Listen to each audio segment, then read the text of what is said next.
My channel was created on July 8th, 2007, exactly 10 years ago to this day.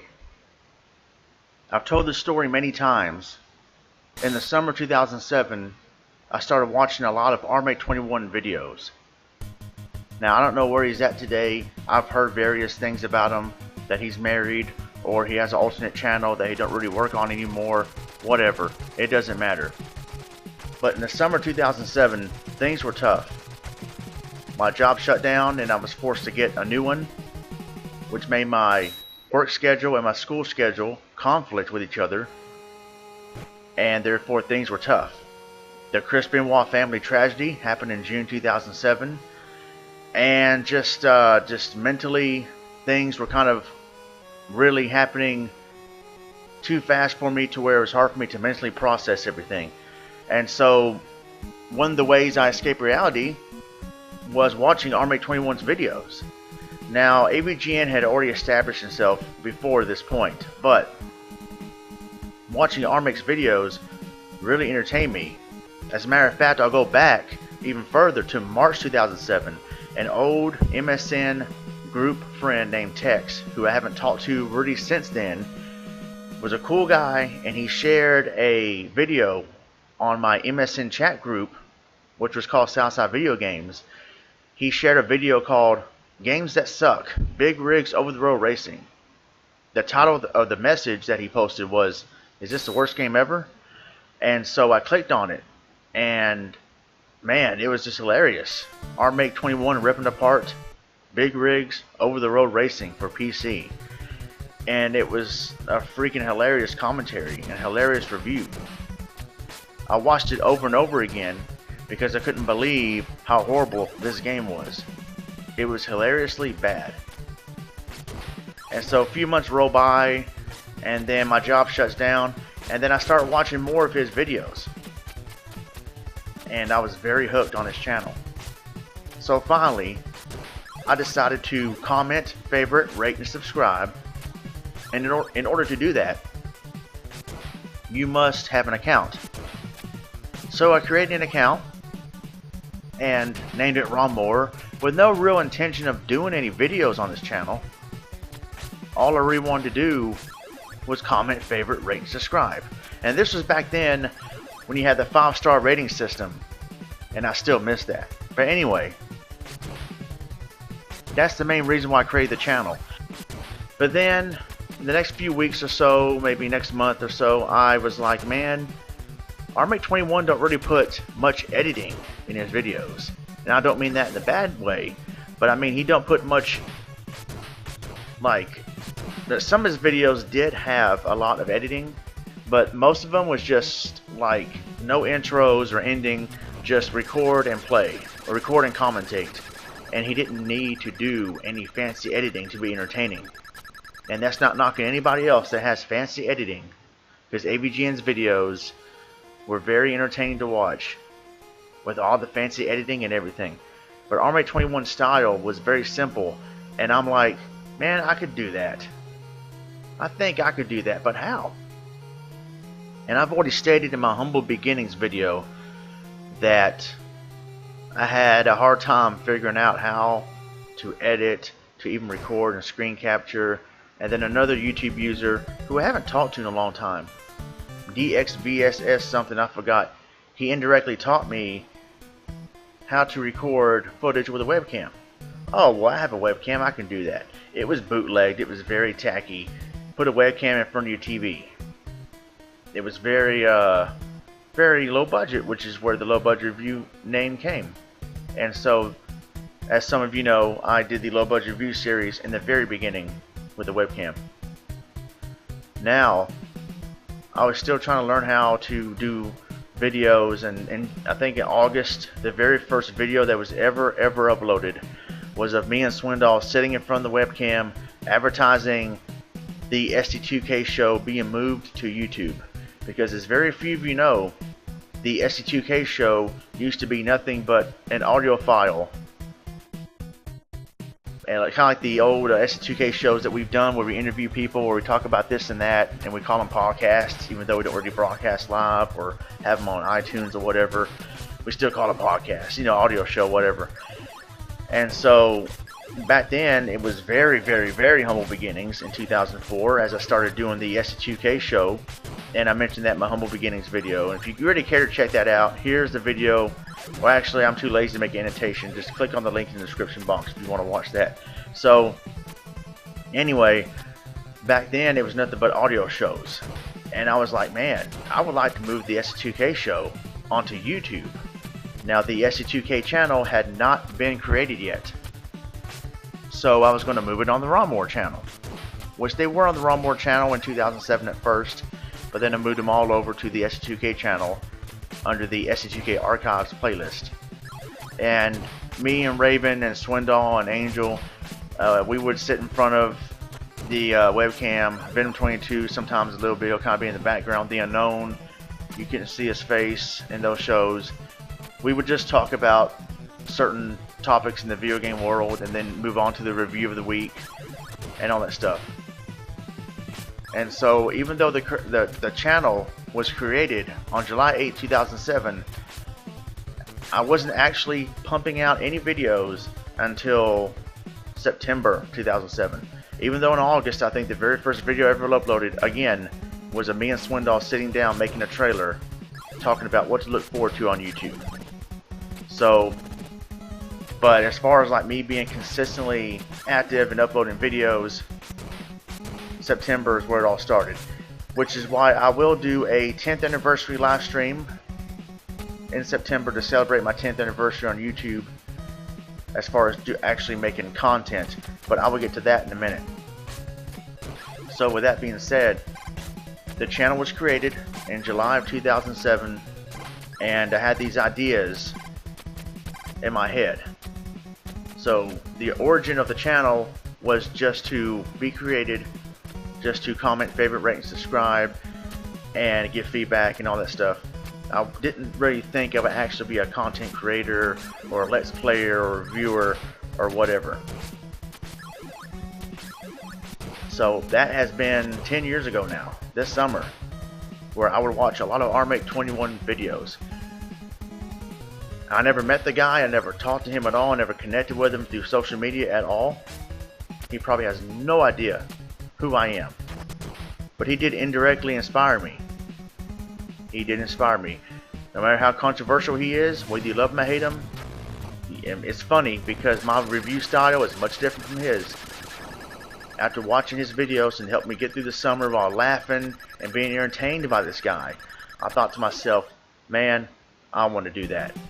And I've actually had people tell me that they watch my videos after work, maybe after a hard day of work or whatever.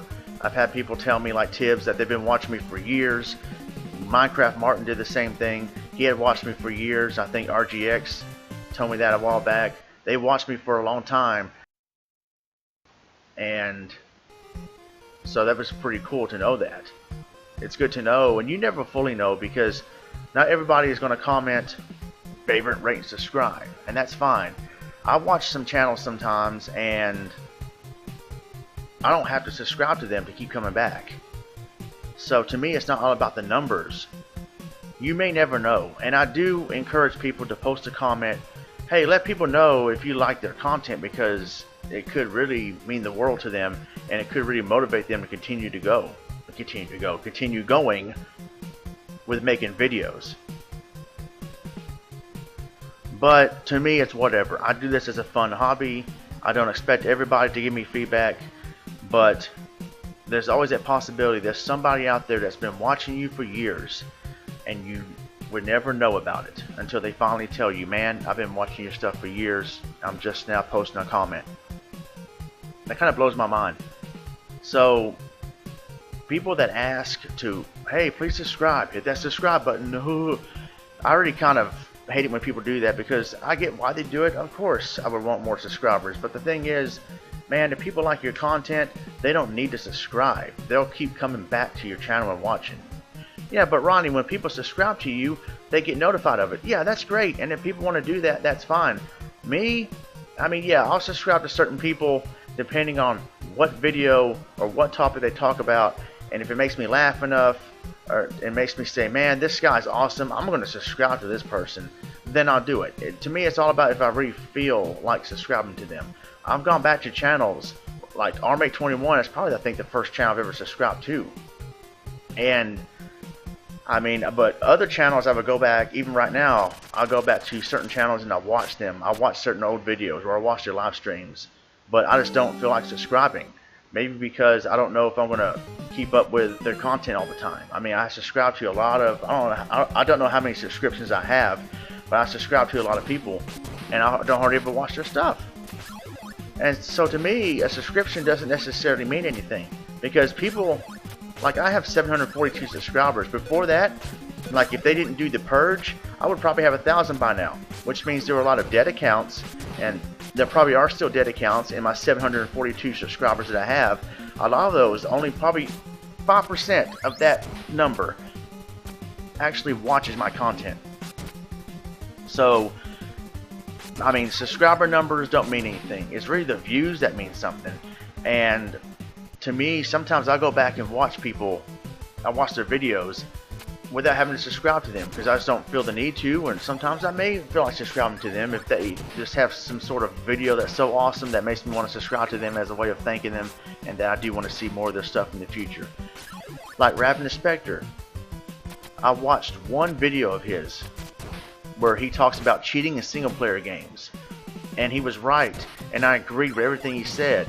And he was funny, where he talked about, it's not just about get, and that whole video was awesome. And I posted a comment to him, basically telling him, man, this is freaking awesome, I totally agree with you, blah blah blah, you just earned yourself a subscriber. So to me, I subscribe to whoever I feel like subscribing to, but if I don't subscribe to you, that does not mean I don't watch your content. And so, in my case, there's probably people out there that watch my videos all the time. Like Tibbs never had a YouTube account for years, and he still watched my content consistently since 2012. That's pretty awesome. It's good to have feedback, yes, but to me it's just a fun hobby, and it's good to know the possibility that I am somewhat impacting people out there. And I may never know it, and that's fine. I don't necessarily have to know it. It feels great to know it. I do encourage people to tell people that, because it might make them feel good, and you know, that's a good thing. Ronmower really helped make my summer a little more tolerable. Getting used to a new job, having to drop the classes that semester. Things got too overwhelming. It was rough. It was very rough. But Ronmower's videos really helped me escape reality. Just like Magus's videos, or his Skip Rogers commentaries over Mega Man 2 and Platoon. During that time in my life, I was going through kind of a rough time also, and that video was something I watched over and over, thanks to an old YouTube friend of mine, Don441, who sent me Magus's video of Skip Rogers and Mega Man 2, and I just laughed and laughed and laughed so hard.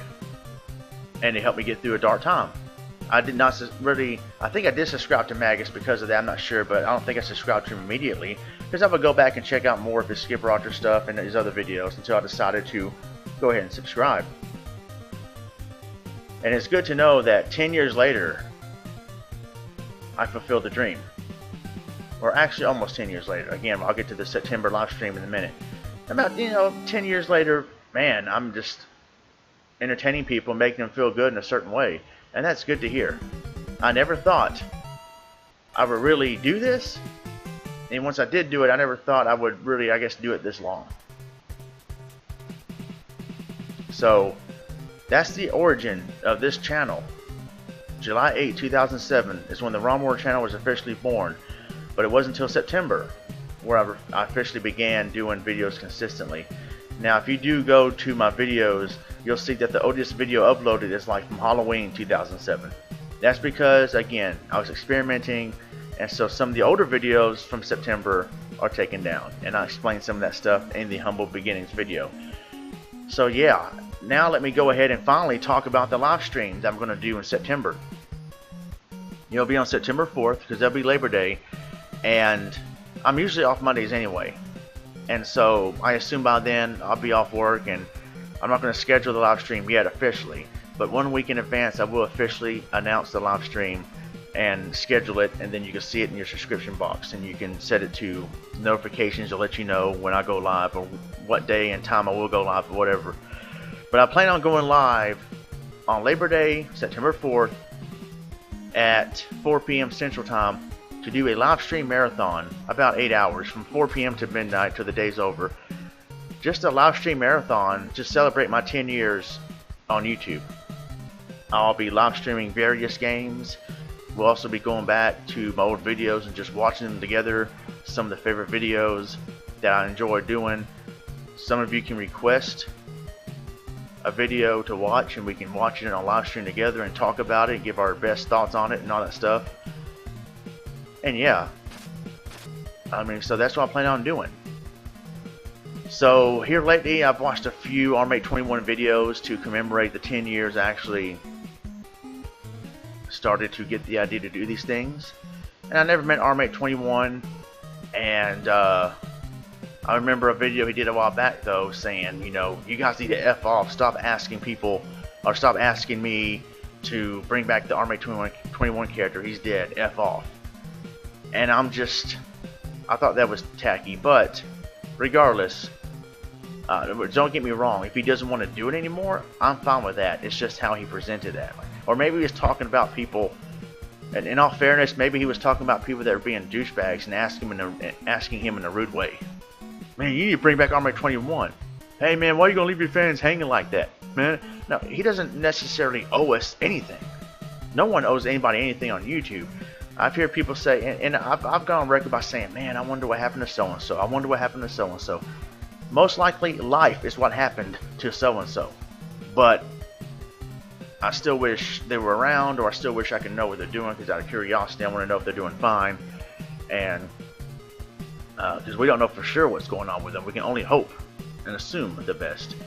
I never met Armate 21, but I doubt he'll hear this, but thank you very much for inspiring me to do these videos and for helping me get through a rough summer 10 years ago. Here we are 10 years later, and this summer's not nearly as rough as it was before. I mean, unfortunately, you got the Chris Benoit tragedy, 10-year anniversary that's just passed. A lot has changed. A lot can change anybody's life in 10 years. I mean, a decade is a long time. A lot can change in a few months. So throughout this summer, I may have watched a lot of old Armate 21 videos. Except back then, after a hard day's work at a new job I wasn't familiar with. I would come home, watch Armate 21's videos, and then get more and more inspired to do these things. And so here we are, 10 years later, summer of 2017. Now I'm not a spectator. I am now a content creator. And again, this is not the 10th anniversary video. That will be the live stream on September 4th. But I still want to thank everybody that's been watching me for the past 10 years. And yeah, it's been great. And so, alright, that's all I gotta say. I wanted to ramble on about that for a while because I've already thought about it today, and I really wanted to do a video about it. I mean, it really was on my mind today, and I was like, man, 10 years ago I wanted to do this, and 10 years later I'm doing it. And I met friends along the way. I have 740 something subscribers. I have a collab channel. The X2K channel has their own channel, 422 subscribers. I haven't blown up on YouTube, and looking back on it now, I don't care. I'm not gonna say I'm glad I didn't blow up, but at the same time, it's like, man, when everybody starts on YouTube, of course they pretty much have the idea they want to get famous, blah blah blah. And when I started, this is back then when you didn't, I think you become a partner. I don't know if you made ad revenue or not yet, but this is when people did stuff for fun. Sadly, it's about a lot of people making it about money or fame.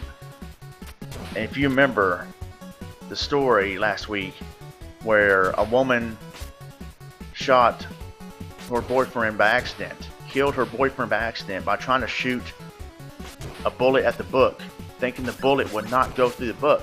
Well, it did, and it killed him. And they did that so they can get YouTube famous. And I talked about this in my rant a few months ago, where I was encouraging people Do not do this to get famous. Do not do this to get rich. If you have a Patreon, that is fine as long as you are using it with the right heart. Do not do this to be famous or rich. If you happen to be famous and rich somehow doing this stuff, then great. But if that's your sole purpose, you're doing it wrong. Do this for fun. I know I complained about the Google AdSense stuff, and I did use a Patreon for a little bit, and J-Man said I got greedy. I didn't get greedy. I never got greedy. I wanted to make some revenue. I wasn't greedy. Because if I was greedy, I would have put up a wall on like Donald Trump of YouTube. I'm going to build a wall, and it's going to be huge, and that wall is going to be a Patreon wall. The people that donate to me will see my videos first, and I never did that stuff. I never did that stuff. I would still do videos on a regular basis, no matter what.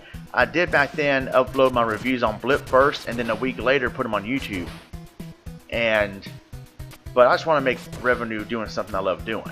Never got greedy doing it. After a while, it wasn't really worth it anymore. Plus, Blip closed our accounts that weren't making a lot of money. Patreon was kind of BSy. I said forget it. I don't need it anyway. So I've always, for the majority, have done this for fun. The Google AdSense thing, it was really the principle of the matter, saying I did something wrong when I didn't. But I'm past that now. Ultimately, I've done this for fun. As Xander said, if you've made one friend doing this, you've won. Well, I've made a few friends on YouTube over the years, and new friends over the years. So,